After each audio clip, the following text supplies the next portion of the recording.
strong wind, and a cluster of showers keeps Northern Ireland rather wet as well. Further south, most of the showers will be further south and west across England and Wales.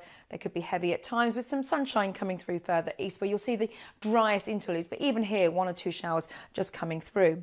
Temperatures then a notch down on today. Some clearer skies overnight on Thursday into Friday morning will allow for some ice towards the northeast as this batch of rain arrives across Northern Ireland, clips the Isle of Man, northwest England and moves up across Scotland. Now there's a rain warning in force from 3 a.m. on Friday across central and southern parts of Scotland as this rain pushes ever northwards, and again the risk of some snow above around 300 metres. Elsewhere on Friday you'll see more in the way of cloud as another batch of rain arrives from the southwest and brighter skies further east, where you'll see a cold start to the day on Friday. So that's the picture through the next few days. What's the outlook as we head into the weekend? Well, the rain will clear on Saturday. The winds then lose their sting. We'll see some dry skies, rain in the southeast on New Year's Day.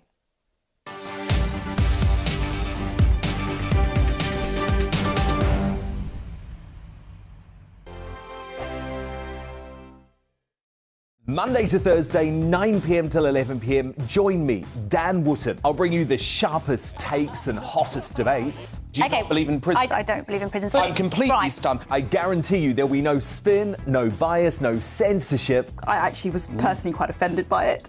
And no reason to go to bed. So I guess they've always been quite woke. That's Dan Wootton tonight on TV, radio and online. Monday to Thursday from 9 p.m. till 11 p.m. on GBNews. The People's Channel, Britain's news channel. Every morning from 6 o'clock, we'll wake you up with GB News Breakfast with all the stories you didn't know from the night before. So whether it's serious news, entertainment or your own views from all over our great nation, we're here to kick off your day with a smile. The national media should be reflecting and reporting what's happening here. You will notice the northwestern accents.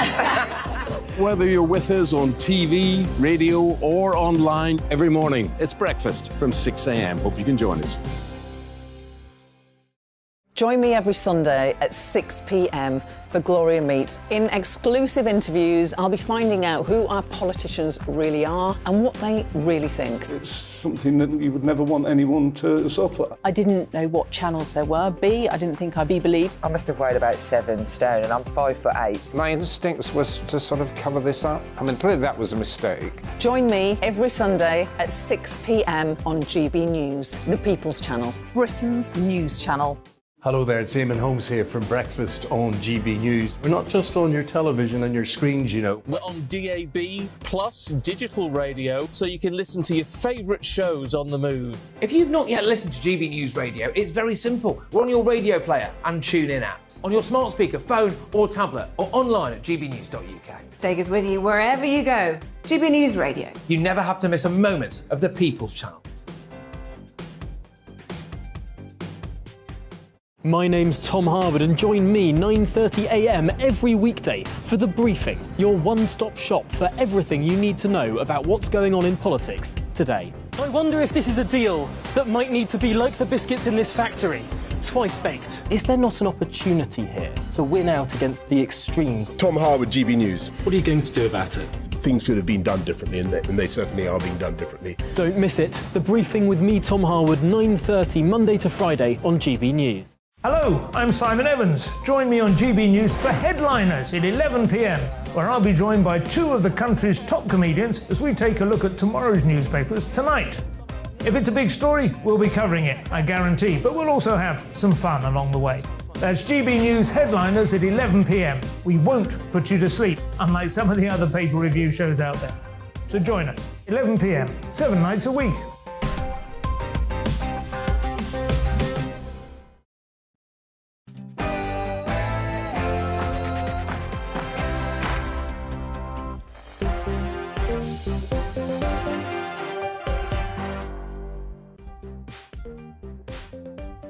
PM. Welcome to Dewbs and Co. I am once again standing in for the magnificent Michelle. So, I want to know, are we too soft on extremism in this country? The Times has reported today that the long-awaited review into the controversial Prevent Counter-Terrorism programme is being delayed because Michael Gove is rather unhappy that the Home Office has decided to redact the names of individuals and organisations accused of spreading Islamist extremism. The report was expected to highlight how some Prevent-funded programmes, i.e. funded by you and I, have actually been promoting extremist narratives. I'm asking, why on earth would the Home Office not name and shame these groups? Apparently they're worried about legal action. But surely it's in the national interest for us to know who is spreading anti-Western, extremist, Islamist ideologies that are antithetical to our values and way of life. I can't help but think this is a case of political correctness gone mad. The review is supposed to make the Prevent programme more effective at identifying those vulnerable to radicalisation and stopping them from turning into terrorists. Surely we need to know the facts to do that. Also, what's the point in calling the police anymore if you've been a victim of theft or burglary? I'm asking this as it's been revealed today that more than 1 million thefts were left unsolved across England and Wales last year. I, for one, have been a victim of theft and burglary, and guess what? None of those crimes were ever solved. I'd like to know what you think on that one. And Michael Gove has been in the news again. He never seems to be out of it. He's announced a £1.4 billion devolution deal, £1.4 billion devolution deal for North East England as part of his levelling up agenda. It would also bring 7 local authority areas under the control of one elected mayor.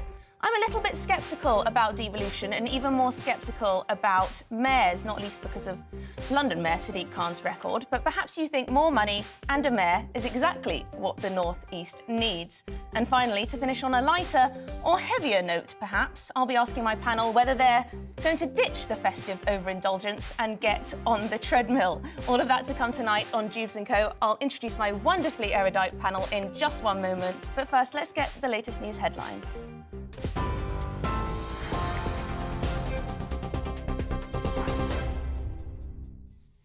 Hello, I'm Ray Addison in the GB newsroom. 2 men have been arrested on suspicion of murder in connection with the stabbing of a 23-year-old man in a Birmingham nightclub. Semi-professional footballer Cody Fisher was stabbed to death on the dance floor of the Crane nightclub on Boxing Day. Hundreds of people were there at the time. His family says their hearts were broken following his death. West Midlands police say a 22-year-old was arrested in Birmingham city centre last night, whilst a 21-year-old man was arrested in London. Police are appealing for any information on the weapon used in a shooting which killed a 26-year-old on Christmas Eve in Wirral. Merseyside police say they're working to establish whether it could be connected to any other incidents in the area. Beautician Elle Edwards was fatally shot at the Lighthouse Inn. A man remains in critical condition. 2 people have been arrested in connection with that incident. Border Force staff and driving examiners are the latest to stage industrial action. Members of the PCS union working at multiple UK airports are continuing their strike over pay, jobs and conditions. Driving examiners have begun a 5-day walkout, affecting more than 70 testing centres in the east of England and the Midlands. Meanwhile, on the rail network, TSSA union members are on strike. They're causing disruption on the Great Western Railway and West Midlands trains. Former Border Force Chief Kevin Saunders says airport disruption has been minimal. It would seem that the government have got away with this. Military people will not be doing the more involved people from abroad. They'll probably be only handling the Brits, which is probably 95% of the traffic anyway. So, Border Force have got away with it this time round. Pope Francis has asked for prayers for his predecessor, former Pope Benedict, saying he's very sick. The Vatican says Pope Benedict had a sudden worsening of his health in recent hours, but his condition is under control and he's receiving constant medical care. The 95-year-old former head of the Catholic Church became the first pope in 600 years to resign when he stepped down in 2013. Pope Francis is asking the Catholic community to keep him in their thoughts. I would like to ask all of you for a special prayer for Pope Emeritus Benedict, who, in silence, is sustaining the Church. Let us remember him. He is very sick, asking the Lord to console and sustain him in this witness of love for the Church until the end. 2 children under the age of 10 have died with Strep A in Scotland, the first to be recorded north of the border. Public Health Scotland says 7 people in total have died from the invasive infection in the country since October. Elsewhere in the UK, data from the UK Health Security Agency shows 21 children have died from the disease in England, whilst 3 children have died in Belfast and Wales. The government says it's urgently seeking information following reports that a number of UK-Iranian dual nationals have been detained in Iran.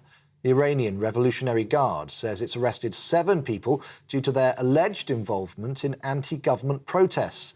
A Number 10 spokesperson has rejected claims that the UK is inciting riots within the country and called on Iran to stop holding foreign nationals for diplomatic leverage. The northeast of England could be the latest region to have a directly elected mayor as the government announces a £1.4 billion devolution deal. The arrangement would give powers over education, transport and housing to people across Northumberland, Newcastle and Sunderland. Elections for the new mayor could take place in May of 2024 after a consultation process.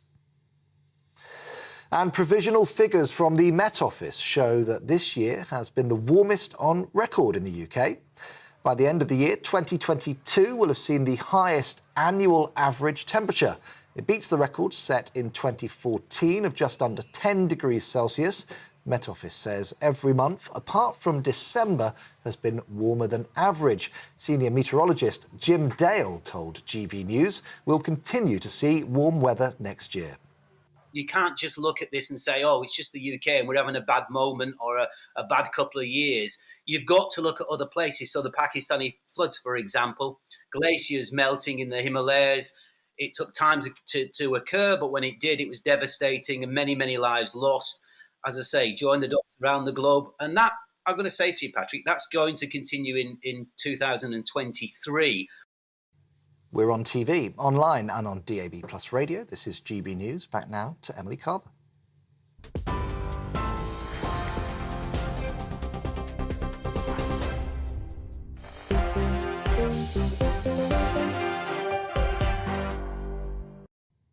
Thank you very much, Ray. So welcome to Dewbs & Co with me, Emily Carver. Now, with me until 7, I've got a fabulous panel. I've got William Hall to my left, Chair of Oxfordshire Conservatives, and on my right, political consultant Emma Burnell. Thank you very much for joining us this evening. The emails are coming in thick and fast on that Home Office story. Why?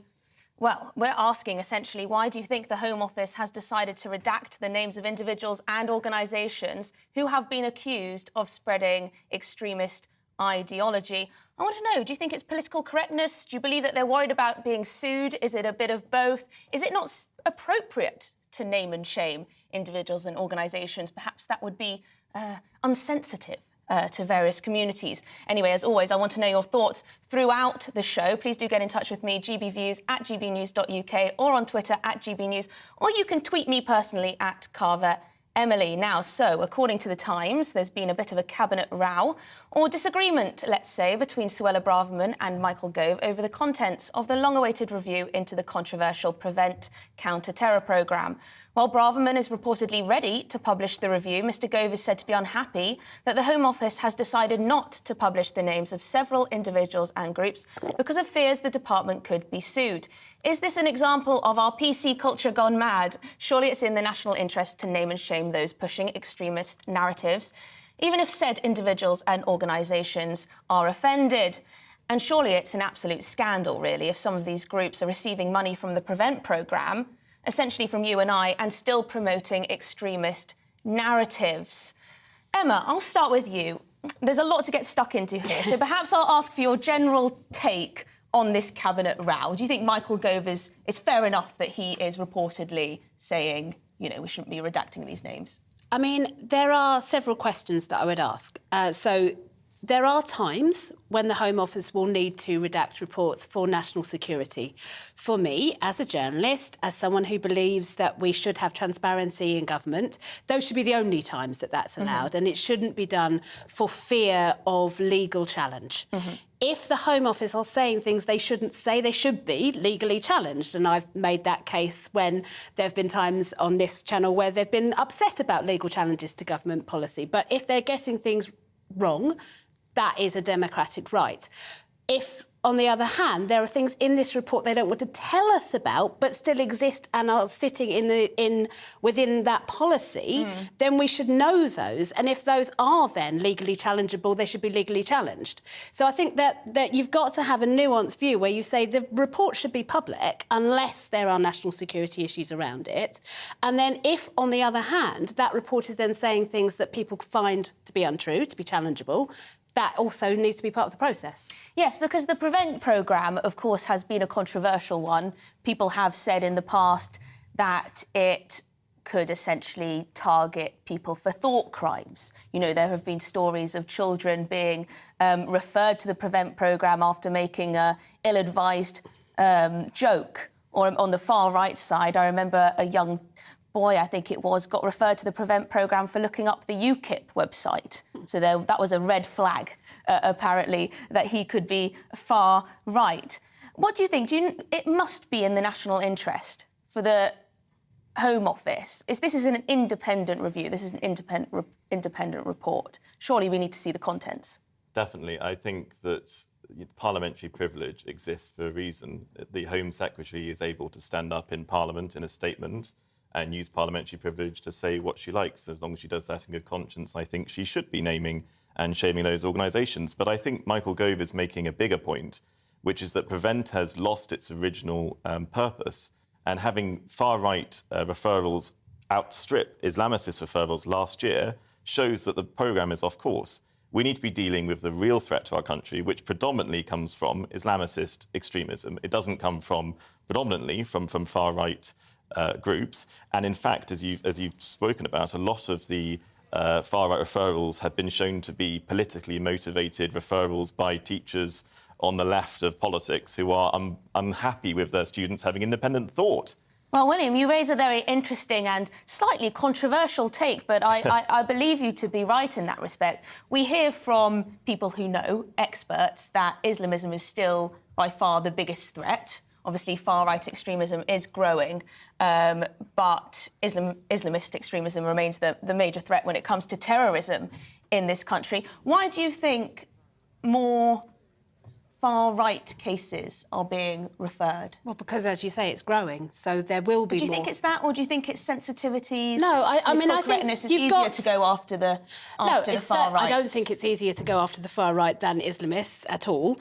I think there are threats from the far-right. I mean, I remember a friend of mine who was an MP who was killed by someone who was from the far-right. So we can't deny that this threat exists. We just before Christmas saw far-right terrorism in France. So it's important that we look at all of the threats and take them out of an ideological lens. It's not about whether you agree with this point of view or you disagree with this point of view. It absolutely shouldn't be the case that someone Googling a website for a legitimate political party, however much you might find that political party's views repugnant, is the same as the likelihood of a child being radicalised. That's appalling. But we do need to be making sure that we are looking at the threats that are coming. And if that is growing on the far right, as you've said, then that needs to be growing in the way where Prevent is looking at. But I'm a little more sceptical because if we look at the horrific cases of grooming gangs and the cover-up that ensued, that was down to the fact that many of the police officers and social care and so on were so worried about stigmatising a minority ethnic group, a minority religious group in this country, that they didn't take it any further. And I do worry that with this Prevent programme, it's much easier for Mrs Smith in the high school down the road to refer a far-right child, or she suspects might be interested in that ideology, than for her to be seen to be targeting a young Muslim lad. Well, do you think that there might be any of that? Would you concede? I think that there are always, if it's an individual, I mean, I don't think, frankly, it should be down to teachers to be doing this too much. It seems to have been massively pushed to people who are not properly trained in it to make a lot of these referrals. These cases should be tested by people who know what they're doing when it comes to terrorism prevention. And again, both all ideology should be taken out of that. If a child is seen to be at risk of radicalisation, be it by the far right, be it by Islamists, be it by anybody else, they should be dealt with and properly assessed in that way. And it should be a non-ideological programme. And the problem with turning it into a, is it this or is it that football, we take it out of what's practical and pragmatic and should work. But isn't that one of the great criticisms, Will, of the Prevent programme, that it hasn't understood the ideological basis for Islamist extremism? That it hasn't targeted the ideology that is so anti-liberal and so anti-Western and essentially perpetuates things like ISIS. So Prevent isn't just for teachers to refer, it's actually about broader community groups, society groups, which is why it is a very powerful weapon, but it also needs to be done in moderation, right? Because it is a chilling on free speech approach. But exactly what you're saying is true. I think it's very clear that Prevent has radically gone the wrong way, should be refocused onto Islamicist I'm just reading here, it's got a £40 million budget. And am I not right in thinking that one of the men who was, essentially stabbed someone on London Bridge, I believe, had just been at a de-radicalisation event? So something's going wrong in terms of flagging up these people, and then obviously the de-radicalisation process that is separate to the Prevent programme.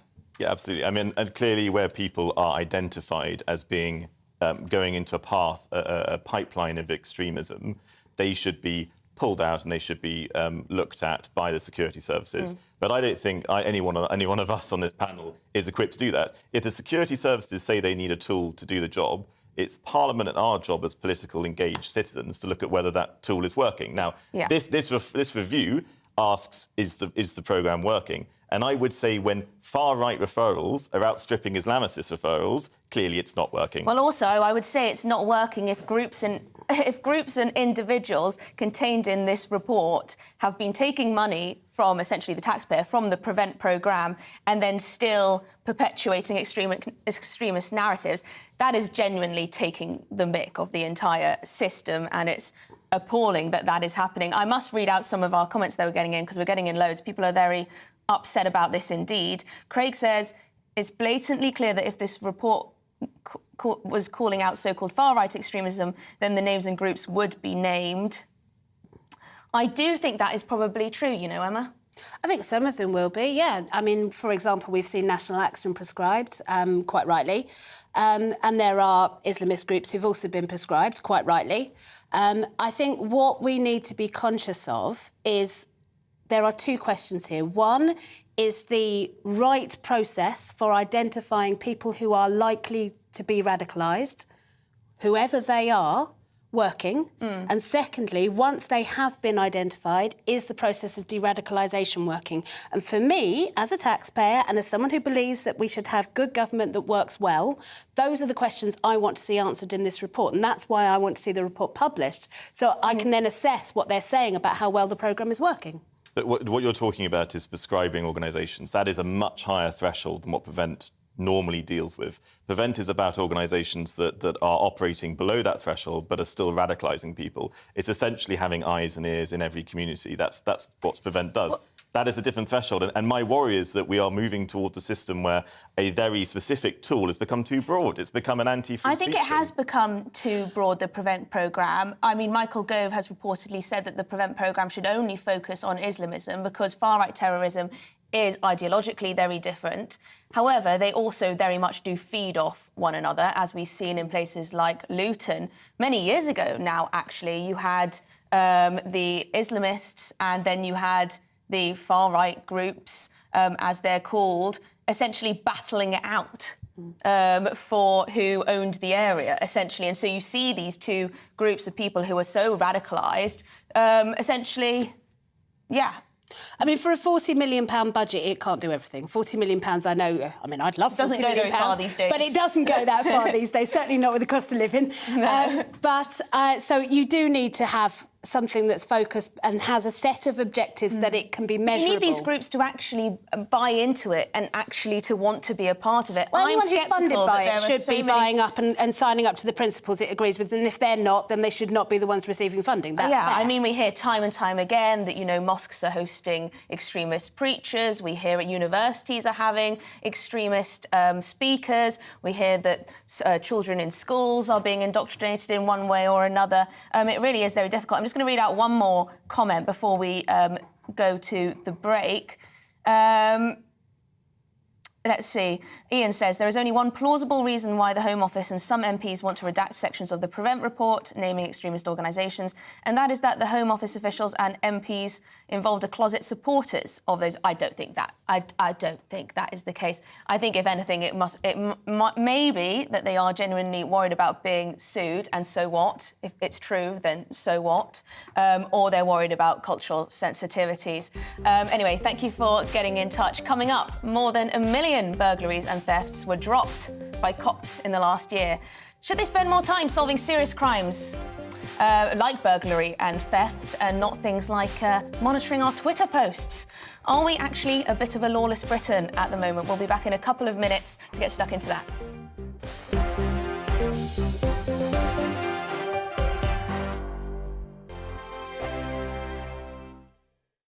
We are GB News, and we'd like to say thank you to each and every one of you for bringing us your conversations, for helping our great nation find its voice. We are here for you on radio, television, and online, across England, Scotland, Wales, and Northern Ireland. It's not the BBC, you know, you actually get your facts right. We are proud to be GB News, the People's Channel, Britain's news channel. Monday to Thursday, 9 p.m. till 11 p.m. Join me, Dan Wootton. I'll bring you the sharpest takes and hottest debates. Do you not believe in prison? I don't believe in prisons. I'm completely stunned. I guarantee you there'll be no spin, no bias, no censorship. I actually was personally quite offended by it. And no reason to go to bed. So I guess they've always been quite woke. That's Dan Wootton tonight on TV, radio and online. Monday to Thursday from 9 p.m. till 11 p.m. on GB News. The People's Channel, Britain's news channel. Hello there, it's Eamon Holmes here from Breakfast on GB News. We're not just on your television and your screens, you know. We're on DAB plus digital radio, so you can listen to your favourite shows on the move. If you've not yet listened to GB News Radio, it's very simple. We're on your radio player and TuneIn apps, on your smart speaker, phone or tablet, or online at gbnews.uk. Take us with you wherever you go. GB News Radio. You never have to miss a moment of the People's Channel. Join me every Sunday at 6 p.m. for Gloria Meets. In exclusive interviews, I'll be finding out who our politicians really are and what they really think. It's something that you would never want anyone to suffer. I didn't know what channels there were. B, I didn't think I'd be believed. I must have weighed about 7 stone and I'm 5'8". My instincts was to sort of cover this up. I mean, clearly that was a mistake. Join me every Sunday at 6 p.m. on GB News, the People's Channel, Britain's news channel.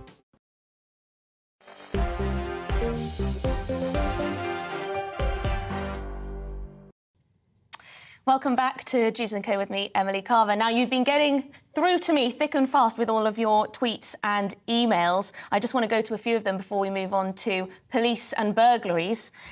Peter says, if this cowardly government are too scared to name the terrorist-supporting entities for fear of legal challenge, why can't the MPs simply name them in a debate in Parliament? Now, I imagine the likes of Lee Anderson probably wouldn't hold back. He'd probably dish the dirt. I suspect so, but I think the second this comes to the floor of the House, there will be a clamour to name organisations that MPs are coming into contact with. Because, of course, MPs, in a daily basis, are doing the kind of social work that means that they know where these groups are in communities. It will be a very interesting And debate local to watch. councils very much will be telling them if they don't Absolutely. know, yes. And we have the one thing we haven't touched on, of course, is universities and the radicalisation that goes on campuses. I mean, that's something that needs to be addressed really, really urgently. Yes, it really does, and in our prisons, and, of course, which is totally, completely difficult to police the internet. And during lockdowns, we saw reports that extremism may well rise as a result of that. Emma, what do you think? Let me read out one of our responses here. Keith says, isn't this like giving the school bully your dinner money so he doesn't beat you up? In a way. I mean, yes and no, Keith. It's like trying to change people from above and working with the people who may be at themselves further along the Islamic process than you might be, or the Islamist, sorry, not the Islamic, because obviously Islamist process. I do apologise. That's right. But actually bringing them back into the mainstream and then having the people that trust them brought into the mainstream behind them is not a bad approach as long as it's working, but as long as they're actually doing what they say they're doing. And that's where you need to have a proper, robust system that's monitoring it. Yeah, I mean, Julie says, thank you, Julie, for writing in, I'm seriously concerned about who is actually running the Home Office. It seems they are actively engaged in doing everything they can to stop the government doing anything that the general public support. I think, Julie, that's probably a nod to the Rwanda policy as well, and their attempt to try and stop the small boats crisis, which has been thwarted every step of the way, one might argue. I mean, I would say that prevent and counter-terrorism strategy is not necessarily a political football. It doesn't change every time there's a new Home Secretary. It is a continuous process. But it's very clear to me, I disagree entirely. I don't believe any organisation promoting the destruction of the state that allows us these fantastic freedoms, our British society, no organisation planning to destroy those values we hold so dear should get a penny of taxpayers' money. But that's money. not what I was saying at all, Will. What I was saying is there are people who will say change the state, but have different values that they would wish to see promoted. But within, as long as they can sign up to do that within this system, and then they can bring their people along behind with them, the people who trust them.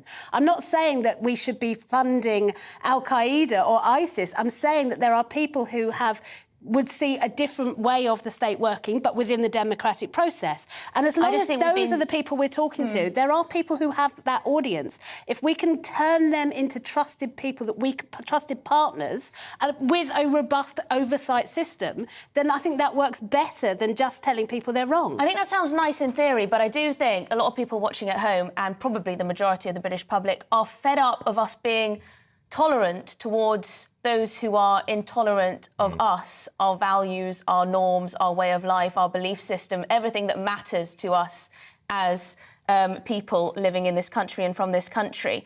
But anyway, we're going to move on to the police.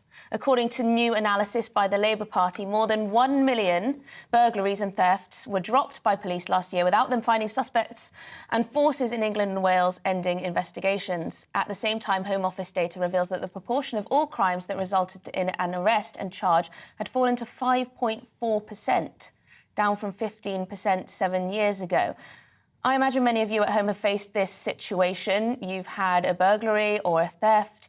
You've reported it to the police. They may even have seen CCTV. They may have even been able to see the criminals. That's what happened in my case anyway, and still given you a letter a couple of days later saying they're closing the case. I know my parents have had their car nicked and they just got a crime reference number for insurance purposes. No real effort to find those criminals. It does feel as though there's no point in even phoning the police for what some deem to be more minor crimes. So, Emma, I'd like to get your view on this. What do you think is the issue? I imagine you're going to say funding. Well, funding is a big, big part of it, but also we have made an awful lot of things the police's responsibility that shouldn't be the police's responsibility.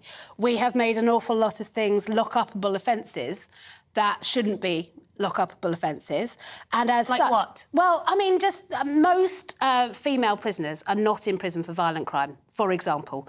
There are an awful lot of steps... Not paying the BBC licence fee. I mean, one of the things is the licence fee, but there are an awful lot of other things that would be more contentious, I suspect, on this channel. But what I'm saying is that we have a broad swath of things that people are supposed to go through the criminal justice system for that probably we should take out of the criminal justice system. That might be things that are less controversial on this channel, like, for example, Twitter likes and policing people's Twitter, which is ridiculous, but also things where there might be more controversial aspects of it, like, for example, expressing views that are contrary to democracy as long as they're done in a peaceful format. There are an awful lot of things the police are not able to do because they have this broad swath of things that they are supposed to do. So, yes, we absolutely need to mend funding, but we also need to really, really take a moment. And it's really hard to do this in government, it's really hard to do this out of government, but actually think, what do we want our criminal justice system to be and to do and to achieve? And how does that work best? And take the politics out of it and think about what works, what actually will stop people recommitting crime, stop people reoffending, stop people getting to the point when they're offending in the first place, and what should be a crime and what should be punishable and what should actually be done in a different way. Those are, I think, the three fundamental questions that we haven't really asked ourselves in this country for probably since modern policing existed. And now, of course, we're at the system where you're quite right. The only reason I would call the police now if I got burgled is for the insurance purposes. Yeah, I mean, it is useless otherwise. And we always talk about how more investment in the police is needed, we need more bobbies on the beat and things. But could it be that perhaps there's some poor management going on, some bad work practices? Why does it take so long to get a response from the police? I think that, for a number of years, clearly the police went down a route of, smart or intelligent policing where they can sit behind a computer and somehow make people's streets safer. That's clearly over. I mean, the 2019 Conservative manifesto promised 20,000 more police officers. That, to me, is a very, very good first step. But, isn't the counter to that was it Theresa May reduced the number of bodies on the beat? And that trend is now being reversed, I think, correctly. But it's very clear to me that crimes, no matter how low the financial impact, can have a disastrous impact on individuals' lives. I'm thinking particularly of, an elderly person who gets their handbag stolen or a burglary in someone's home, even though there may even be £500 worth of stuff nicked. Actually, that person's going to feel violated and have severe mental health difficulties from it. So, I would very much like the police to stop doing the kind of PR stuff of the last 10 years. Yes, I don't know why they all have social media accounts where they like to tweet about pride events or that this is how you report hate speech and hate crime and non-crime hate incidents and all of this rubbish. I do think that the government is in a way to be blamed, or previous governments, for making the law so complicated. I mean, I don't know if you've ever tried to read the hate crime legislation, for example. I mean, all legislation is written in a way that is absolutely baffling to any normal person. Again, the online safety bill, if that finally goes through, that will add another layer of absolutely. madness. I mean, this is the thing. We keep adding laws and things that people will become illegal without looking at the system, and the system is incredibly broken. And we can't. Also, sorry to interrupt, but it's very important that if you make something a crime, people believe that it will be acted upon if someone is caught of said crime. I mean, what's the point of saying... Because otherwise you may as well not have a law. Yeah, we can argue, and we have argued, and will argue until we're blue in the face about the online safety bill, what it should have, what it shouldn't have, how it should be enforced, how it shouldn't be enforced. But ultimately, we're just adding more crimes to a pot that we're not enforcing anyway. So what is the point? And this is why I come back to that fundamental re-examination of what we need to think about, which just hasn't happened for so long. But burglary's been a crime correctly for a very long time. Well, absolutely. And it's not. I don't think it's about the crimes. I think it's about the operational decisions police have made. They have made a decision in some forces for the last 10 years to focus on PR actions rather than actual day-to-day policing. And trust in police is so low at the moment. I mean, what we're talking about is the day-to-day experience of anyone living pretty much anywhere in the UK, which is that the trust in the police is dire. What we need to do is have more visible police presence on the streets and more kind of trust in the individual copper being able to actually be a part of society. I think it's also important that we bring back... So I come from a small market town, that's where my home is. And for me, the fact that I know the name of the police officer doing the beat every day... Do you really? I do indeed. Is a really powerful thing. But in cities, that doesn't happen. So you can't mess with him? Well, no. Don't get that in East London, I tell you. But he would tell me off if I'd had a few too many beers on a night. He'd tell me off rather than immediately bringing the full force of the law down. That kind of neighbourhood, actual, genuine, old-fashioned community policing with more police officers on the street. I'm less interested in this debate about what new laws have been created. Burglary, things like that. But that's what I mean. I'm not saying we take burglary out of this list. I'm saying let's go back to first principles. Basics. Back to first principles. But I think that's an operational failure, not a legislative failure. May I just say two things that I think, and see if our viewers agree. Firstly, I'm not convinced as to why police officers need to be graduates now. I have absolutely no idea why that would be. I think graduates are less likely to want to get their hands dirty, and it may remove them from the, real-life Bobby on the beat type of lifestyle. They may not wish to work the crazy hours that new recruits have to. I also think we should call it a police force and not a police service, just because I think you should fear the police. You should trust them, but also have an element of fear. I do think that a lot of these, frankly, feral young people causing trouble on the streets have absolutely no respect nor fear for the police force that's trying to keep things under control. Derek says the police in the United Kingdom are no longer fit for purpose. The public no longer have any faith in its ability to tackle crime. Politicians of all persuasions have created this situation over several decades. No surprises there, as most of them are not fit for purpose either. God, there really is a lot of, disappointment, anger, and perhaps rage at the moment going around with absolutely everything, it seems. Andrew says, if another member of my family are killed, murdered, because this government or police can't do their jobs properly, I will personally take the law into my own hands and I will get justice one way or the other. If another member of your family, well, I'm sorry to hear that one of your family members was killed. Stay safe out there. And yes, David says, PC now stands for politically correct. Well, a lot of people do think that with all the woke stories. Anyway, we're going to be moving on from that. Please do keep your messages coming through because I'll be reading them out and responding. Coming up, Michael Gove, again, has announced a £1.4 billion devolution deal for the northeast of England. The plan would bring 7 local authority areas under the control of one elected mayor in 2024. Is more devolution the way to level up, or are more elected mayors the last thing this country needs? We'll get stuck right into that after the break.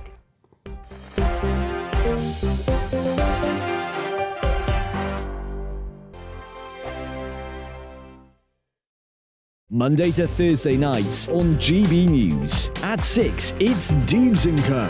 7 o'clock, Farage. At 8, join Mark Stein. And at 9, Dan Wootton Tonight, followed by Headliners. On TV, radio and online. This is GB News.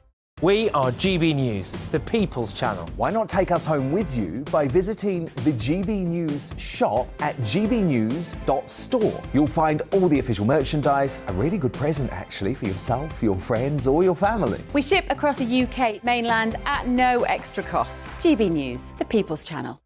Here on GB News Live, we'll be keeping you in the picture, finding out what's happening across the country and finding out why it matters to you. We'll have the facts fast with our team of reporters and specialist correspondents. Wherever it's happening, we'll be there from 12 noon on TV, radio and online. GB News, the People's Channel, Britain's news channel.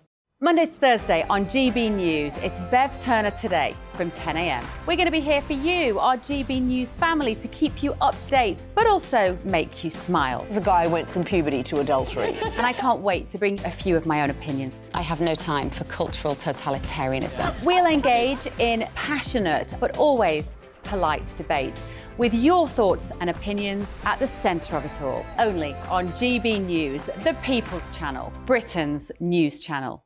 Hi there, it's Stephen and Anne. At breakfast from 6 a.m, you'll always be caught up with everything you need to know, the latest headlines, opinions and debates. We'll bring you the good news and the bad, but most of all, we're here for you. Remember, send in your views and let us know what you would like us to talk about. That's because we're your news channel. And every morning at 6 a.m, it's breakfast on GB News.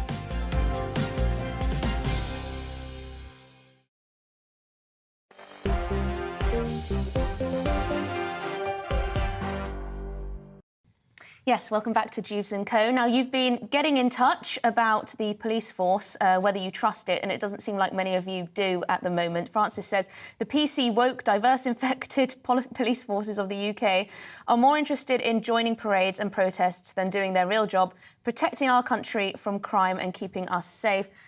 Linda says, the Bobby on the beat needs to come back. That's what Will and Emma were saying, really. Policing in the community is the nipping in the bud that is needed for local police to know what is going on. Swanning around in police cars, wearing sunglasses, pretending to be something out of an American movie doesn't cut the mustard. I love the creative use of language. You really create an image. I've got this image of this car just, you know, going around with its, you know, just sunglasses, two bobbies on the beat. Well, not so much on the beat. Thank you very much for getting in touch, and please do keep getting in touch. We're going to be moving on to the northeast because they're going to get an elected mayor, apparently, in an historic £1.4 billion devolution deal. The Levelling Up Secretary, Michael Gove, has announced the plans to give locals more say in how the region is run to boost up the Levelling Up agenda. Britain already has mayors in London, Manchester and Birmingham. So are elected mayors a good idea? Emma? Yes. 1,000,000% they are. You want more Sadiq Khans? I mean, I know that you're not his favourite, but I mean, frankly, if Sadiq Khan has done I'm nothing... his favourite. He's just not mine. If Sadiq Khan has done nothing else in his career, referring back to the last discussion, getting rid of Cressida Dick, absolute boss move. We are one of the most over-centralised countries in the Western world. We are far too dependent on one street in London, and it is not in touch with the rest of the country. It is really important that people who are making decisions are much closer to the ground, and we are much better able, and it's been proved time and time again in countries very similar to ours all over the world, that when you have areas and places where you can make real important financial decisions much, much closer to where people live, you will raise productivity, you will raise local income, you will be able to make really important decisions that will make us much, much better able to fight the productivity fight. Yes, I agree with you to an extent, but surely what's happening in this devolution pact is essentially that money is being just redistributed from one big pot, and then there won't be enough accountability. Surely if you want proper devolution, they should have to raise the taxes locally as well. That's the next step. 100%, you won't get any argument from me on that. I'm very much a devolutionist, and I think they should have local tax-raising powers too, absolutely. But what more importantly than what's being devolved is not just pots of money, but decision-making. Because at the moment, far too much money that comes from Whitehall comes with strings. It says you can spend this money, but you can only spend it on this, rather than here's the money, you work out how to best spend it in your area for your people that you have been locally elected by. And that's really important part of devolution. I worry that we'll give second-rate politicians more power. Well, I think actually there's a big difference between the London Sadiq Khan model and a lot of these directly elected mayors outside London. Tell me. Well, Sadiq Khan in London, it's a big, glitzy, fancy, all singing, all dancing, PR-loving madness, essentially, the mayorship. He gets to choose what art piece goes around the square. And actually the reality in places like, you know, the East England and others is that outside London, mayors are and should quite rightly be local people who are genuinely not out for a PR stunt, but are making a concerted effort to gain investment from their area. Where mayors are most powerful is bringing together lots of different local councils, organisations, together to ask for single packages of funding. So, for instance, whether it's road investment or whether it's support for a new airport, like with Ben Hoochin. But actually, you know, there is a major thing here, right, which is that where do you put Michael Gove as the most effective domestic policy minister that this country's had in probably 20 years? You put him in the places where reform is badly needed. And local councils and local authorities, I was a councillor for 8 years, badly needs reform. Like, there's an enormous amount of money spent by councils. It's, I think, 55 billion last year. It's a huge pot of public money, and yet there is very little scrutiny of how councils actually do go about spending money. So I think any reform of local government is welcome. I'm particularly pleased that local have more mayors.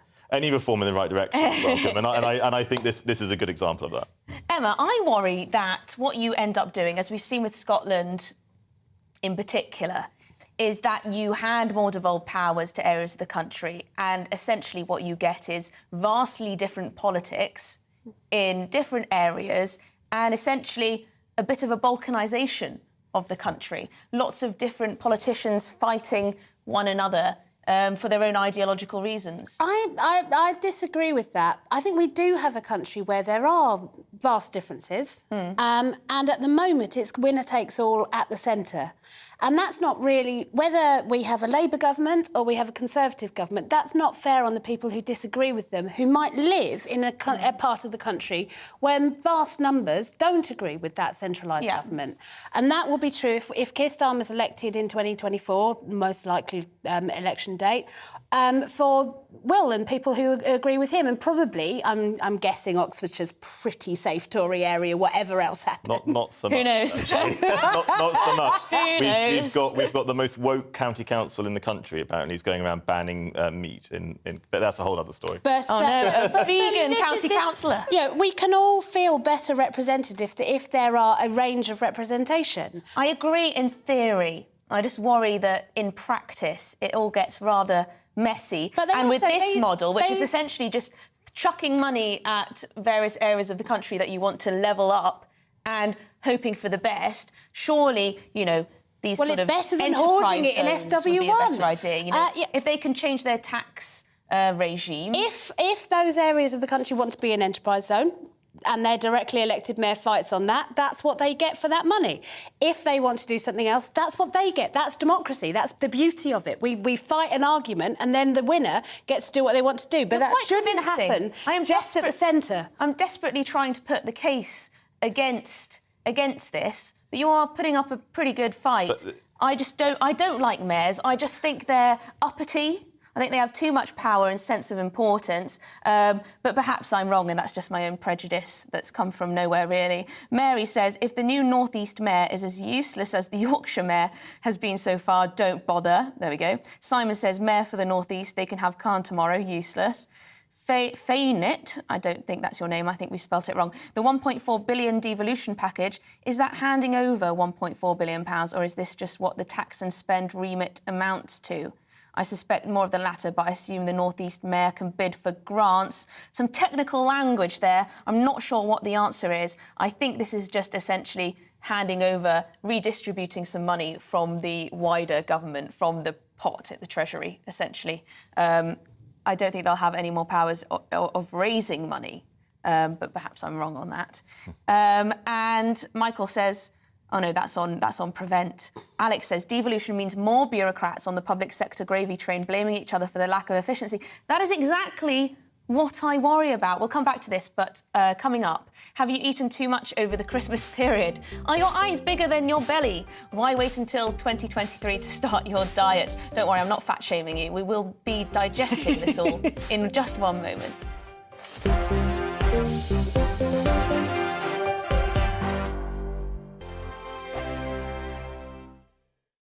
Every morning from 6 o'clock, we'll wake you up with GB News Breakfast with all the stories you didn't know from the night before. So whether it's serious news, entertainment, or your own views from all over our great nation, we're here to kick off your day with a smile. And the national media should be reflecting and reporting what's happening here. You will notice the northwestern accents. Whether you're with us on TV, radio, or online, every morning, it's breakfast from 6 a.m. Hope you can join us. We are GB News, right across the nation. You can get us on television, on radio, on digital. We're absolutely everywhere. Amazing! You see, amazing! You remind me of the European Parliament. But here's the most important bit. We are not part of the mainstream establishment. We think and speak just like you do. We are the People's Channel. Magnificent. That's really, really thoughtful. Come and join us on GB News, the People's News Channel. My name's Tom Harwood and join me 9:30 a.m. every weekday for The Briefing, your one-stop shop for everything you need to know about what's going on in politics today. I wonder if this is a deal that might need to be like the biscuits in this factory, twice baked. Is there not an opportunity here to win out against the extremes? Tom Harwood, GB News. What are you going to do about it? Things should have been done differently, and they certainly are being done differently. Don't miss it. The Briefing with me, Tom Harwood, 9:30 Monday to Friday on GB News. Join me, Nana Akue, Saturday and Sunday afternoons on GB News. Expect fiery debate and passionate discussion as me and my panel tackle some of the biggest topics hitting the headlines. It's a place for everyone's opinion. No one gets cancelled, but no one gets an easy ride. Oh, she's on it today! Be ready for conversations that are fierce, frank, and of course, fun. Every Saturday and Sunday afternoon from 4 p.m. on GB News, the People's Channel.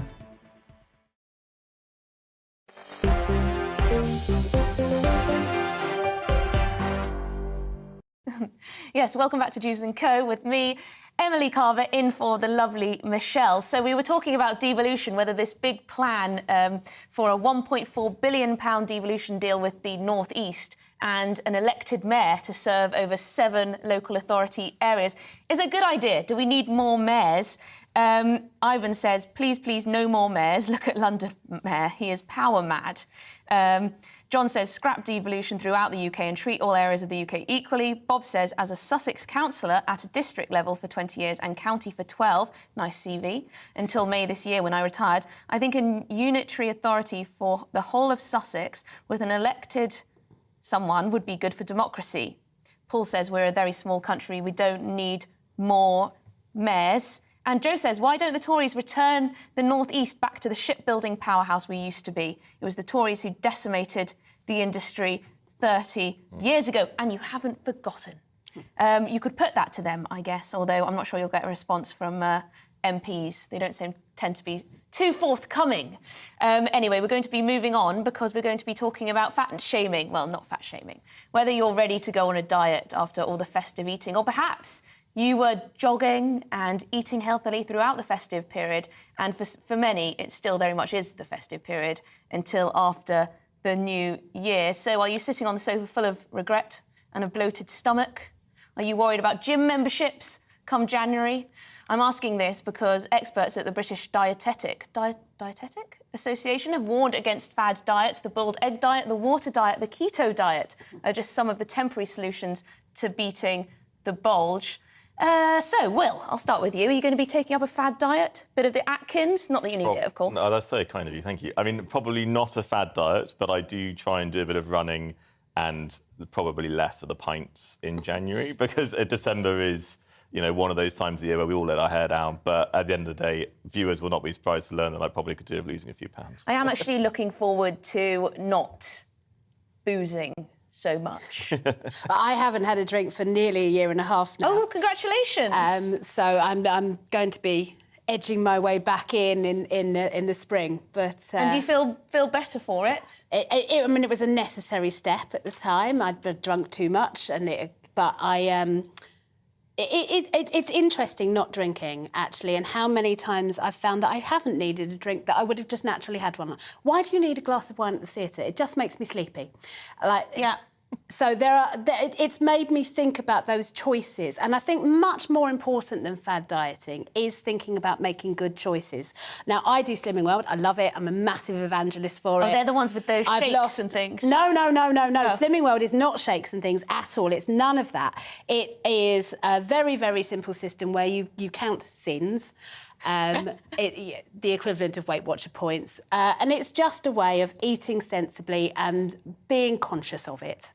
They also have a system called Body Magic where you make sure that you're upping your exercise. It is basically the basic rules of it, but done in a way that you have this lovely group of community support that you go to every week, that you check in with each other. I've lost a fair amount through it. I'm sure your viewers can tell I could do with losing a few more.